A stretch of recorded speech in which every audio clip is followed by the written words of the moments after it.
sad, and then the teacher is like a jerk off.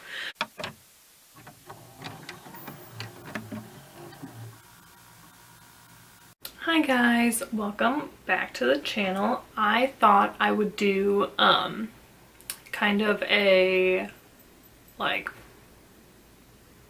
manga review, like what I've been reading this month. So this is what I read this month. I think one of them I probably read at the end of December, but these are new ones I picked up.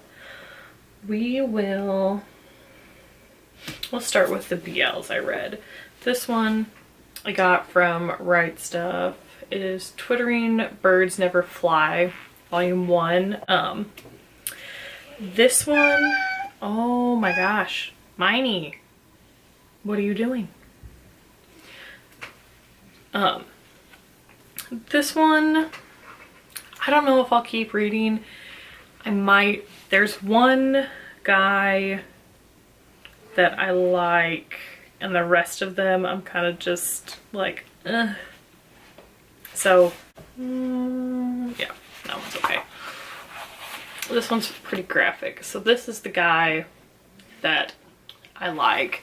It's kind of like Yakuza mob boss, kind of like, I think Jealous is kind of the same way. I haven't read that one yet, but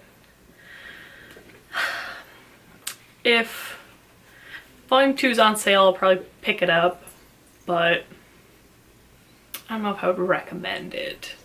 It's okay. It's kind of, I don't know, because it's kind of violent and they talk about some not very good things that happen. Like one of the characters' sisters gets molested by her dad. They don't, she's running around the house now. They don't talk about it too much, but I don't know. There's better BL out there than this. I would pick something up for this. And then these are, I guess technically would be Monster and the Beast Volume 1. Got that at Right Stuff. And then Volume 2, I picked this up at Barnes & Noble. I actually picked up Volume 2 first. I just finished Volume 2 last night. The back of Volume 2. These are $15. They're yen press, so they're a little bit more. I really like them. They are a bigger, like, cut manga. They're taller than the normal one. So, but I liked Volume 1. It was okay. It was interesting. Liam, who is this guy, and then this is Kavo. He's a demon, and I love Kavo. He is adorable, sweet, best boy. Love him. But I really like the art, because they usually draw out Liam's face, kind of like this. And they draw him a lot without a mouth, where it's just his eyes. So it's got really expressive eyes in it. I like it. It's not, it's rated mature, but there isn't really any spicy stuff. Like there's no like full nudity or anything at all. But they talk about, like, insinuate that Liam is sleeping or with people in that. But Volume 1, pretty good. Volume 2, very good. There is a third one out right now. I really, really liked Volume 2. I read it last night. It was super good. So I would recommend this one to people. I know it seems weird and kind of, it could be kind of icky, but it's, oh, it's so good. And Kavo is so sweet, and especially like where volume 2 ended off, I was like, I have to get volume 1, and it's like out of stock everywhere. I can't find it anywhere. So I don't know what I'm gonna do, but this one is a little more beat up than I guess I thought it was. So I might, if volume 2 ever goes on sale again, I might pick it up again because it's pretty banged up. But I would highly recommend Monster and the Beast. That one was really good. And then we'll do the two kind of, I don't know, I guess this one's probably shonen, maybe? I don't know. I haven't got very far into it. I'm only a couple chapters into this one. I like the art style so far. The story is interesting. The only reason I stopped reading it was because I got my Silent Voice box set and I've been wanting to read that so bad. So I stopped. I think I'm gonna pick this back up. Is probably what I'm gonna finish next because I have volume 2 as well. So, I like it. It's kind of like demon hunter-y. It's good. We'll see. But, and then, I don't know what you would classify this as. Supernatural, maybe? I don't know. It's Yen Press as well. I got a bunch of Yen Press stuff, but it is Phantom Tales of the Night, Volume 1. I got Volume 2 the other day in a Riot Stuff order. This is like an anthology series, Supernatural. It's really good. It has some kind of gory stuff in it. There's some like body horror stuff. Where it's like, you can see his skeleton. I really like this art style for this one. This one I would recommend too. If you're into kind of like demon stories. It's kind of the same vibe as Black Butler. I get kind of that vibe off of it. But it's really good. I like this one a lot. This one I would recommend. It's also $15, the Yen Press one. It's kind of expensive, but I know Right Stuff had it on sale. And they're a little cheaper there. They're kind of like almost normal manga prices on Right Stuff. So if you can get it there, I would definitely pick this up. It's a good one. And it's like an anthology. So it followed three different characters, and it circled back to one of them for the final chapter. I think it's going to be like the main antagonist for it. So I like this one a lot. There's like 12. There's a bunch of these released. So when I picked up my second Right Stuff order, I ordered a bunch of like romance stuff. I had just watched Your Name, and I was watching a lot of manga YouTubers talk about A Silent Voice, how it was on all of their like top 10 lists. And I was like, oh my god, okay, I gotta read it. And then Weathering With You, they had all the volumes in there on sale. So I picked up volume 1, 2, and 3. I've read 1. It's good.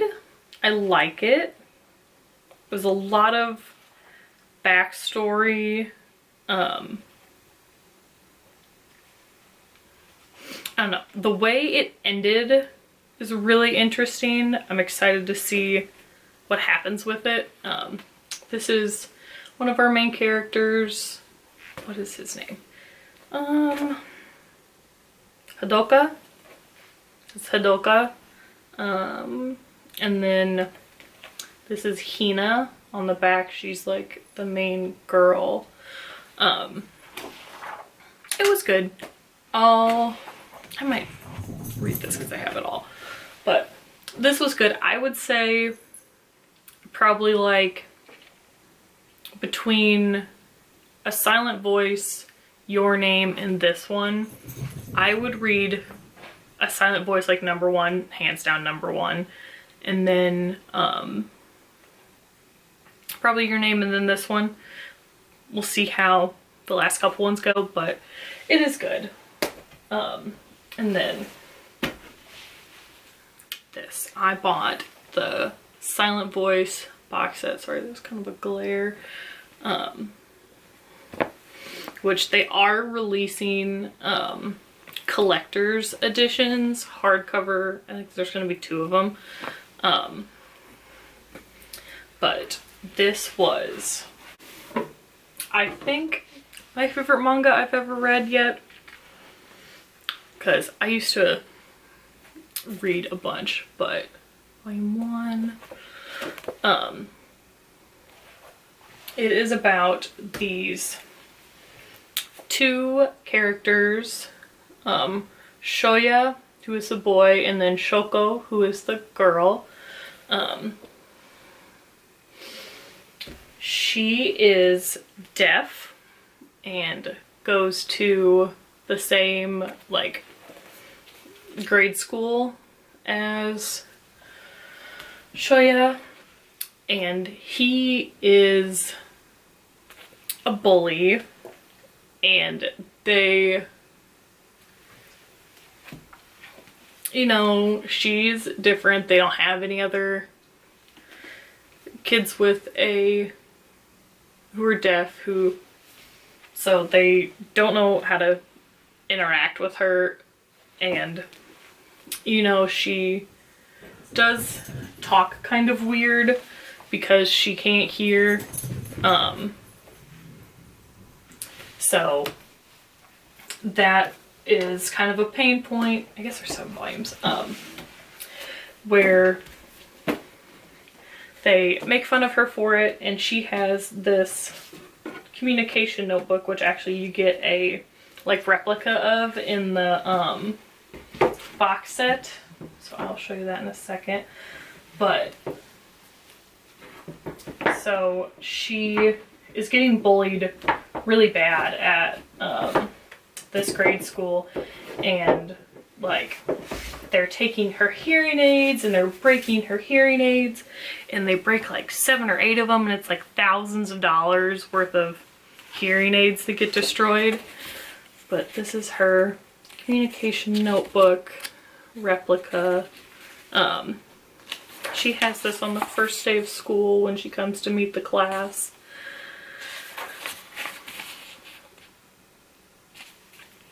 And it is just like the saddest thing, and she's so sweet, and she never like acts like it gets her down or it bothers her or anything. And like they torment her. You get a poster too. They torment her a lot, and she just like apologizes all the time. It's just like, I'm sorry I caused such a problem, and it's so sad. And then the teacher is like a jerk off, and so they kind of use Shoya as the like scapegoat for everything, because like the whole class is doing it to her, but the principal comes in and is like, the school is gonna get sued for this. So they kind of scapegoat him, and everyone's like, oh, it was you, it wasn't us, we didn't do anything. And it's so infuriating, because it's like, at that point he's kind of like, well, maybe she's not that bad. So he gets scapegoated and blamed for it all, so then he gets suspended. And then Shoko, gosh, the names, it's very, eventually they both just get called Sho, and it's very cute and very helpful when you don't have to try and remember 2 different names that sound very similar. But she ends up going to a different school, and he ends up becoming bullied by who he thought were his friends in the school, and like they make his life hell, and it's very sad. And then he kind of he feels like he understands what he put her through, and he feels really bad about it. And he ends up selling all of his stuff because he's gonna commit suicide, which it's a rough for mental health, but it's really good because it talks about it, which is not something people usually want to do. But he sells all his stuff, so then his mom has extra money. So he sells all his stuff and he leaves money in an envelope for his mom, and he goes to find her and try and like kind of clear his conscience, but she runs away from him because they haven't seen each other since he was awful to her as a child. And they end up becoming friends, and he just wants to make her smile and be happy because he's like, I took that away from her, and it's very sweet and it's very sad. But oh, it's so good. So then the rest of the story is him trying to fix their relationship and then trying to make her happy. So he tries to connect her back with some of the people that she kind of did like as a kid in the school. And then this girl, I can't remember what her name is. I hate her. She had a crush on Shoya, and he never really gave her the time of day, and she is terrible. I hate her. She's awful.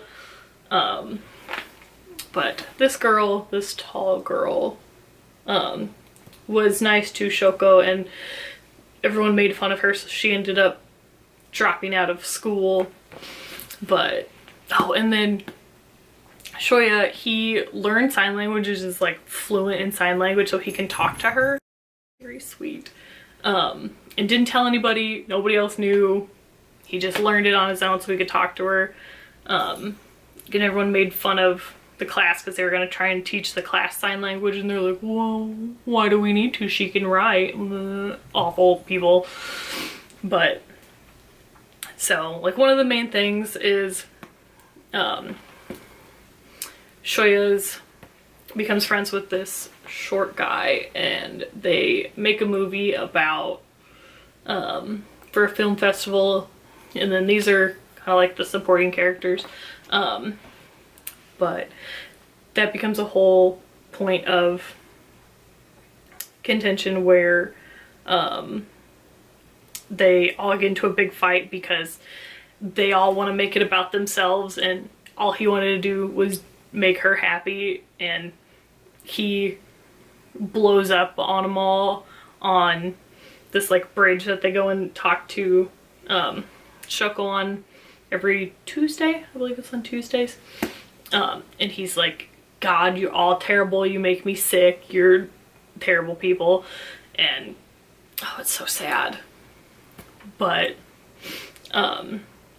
they go to a fireworks festival, and Shoya ends up being really good friends with Shoko's little sister, and it's a really fun relationship.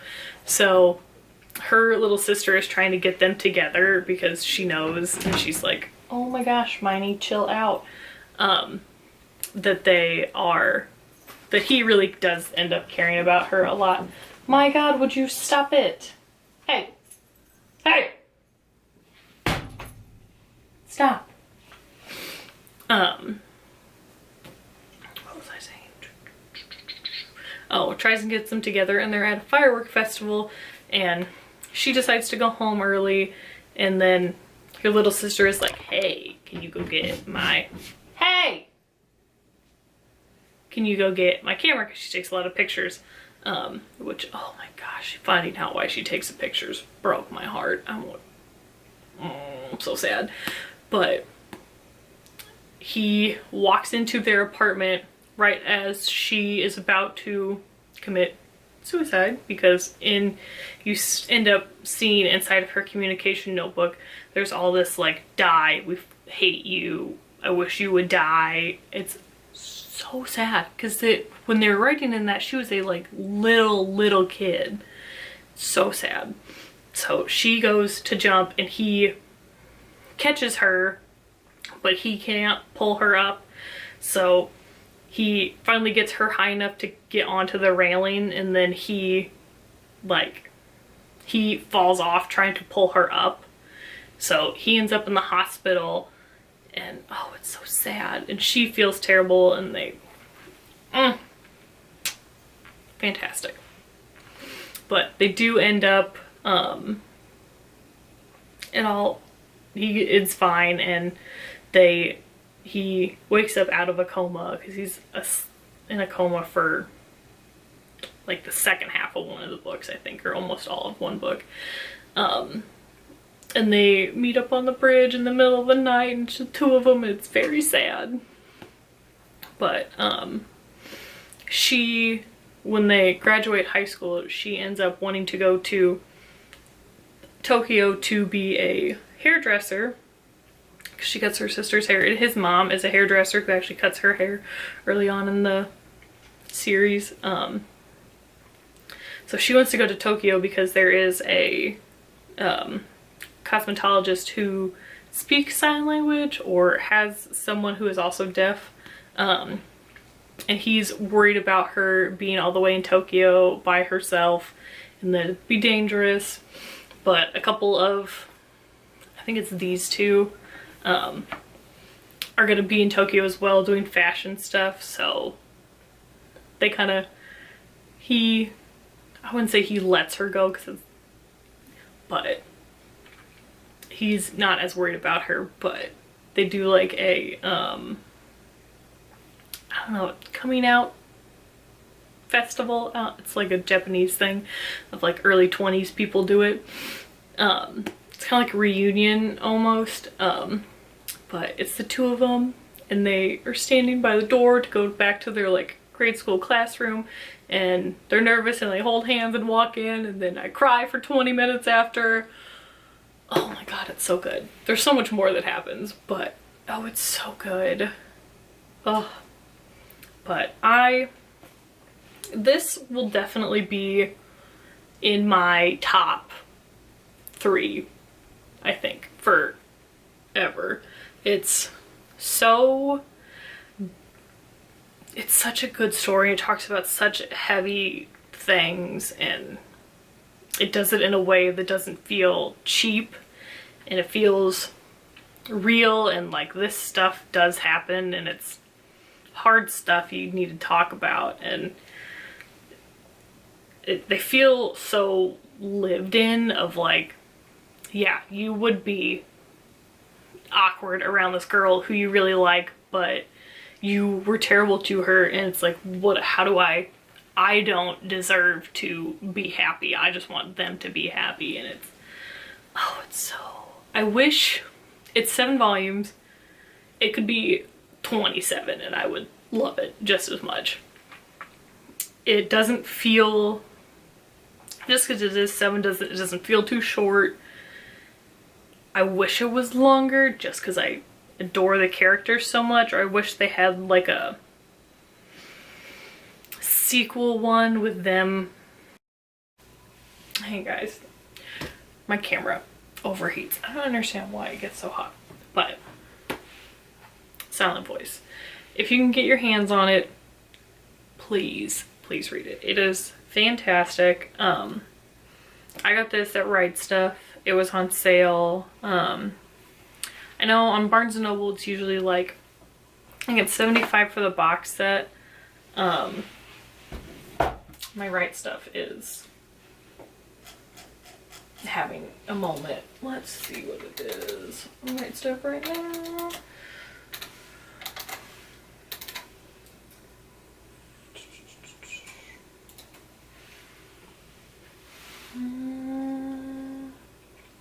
So they have it as $61 on Right Stuff right now, which honestly, still worth it. That's $75 from Barnes & Noble, still worth it. It's so fantastic, and I will definitely be picking up the hardcover collector's editions of them. It's such a beautiful story, and honestly, the just even if you can get them in the individuals, you have to buy them that way. They're still really nice. The box is cute, but oh, it's so good. But it's really beautiful. And then actually this, can I make that bigger? Can you see that? Kind of. That's the bridge that they meet up on. This is actually on the vinyl for the movie, which I'll probably get to because it's so beautiful. I love it. But that's it for the reading log for this month. I'll probably maybe read like volume 2 of a couple of these for next month, and then hopefully I'll start Demon Slayer again. I got the box set for Christmas from my parents, and I started volume 1, and then I jumped on Funimation and saw that the Mugen Train arc is in English dub, has come out now, so I've been trying to not binge through that all in one night. I think I'm on episode 3, but the movie had me just sobbing just so horribly. Rengoku is my favorite Hashira, but oh, Big Brother. Ugh.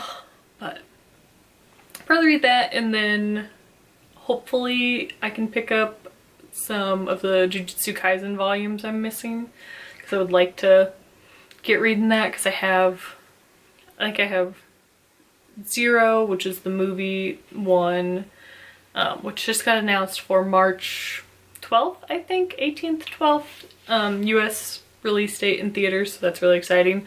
Read that one, read volume 1, don't have 2, have like 3 through like 7.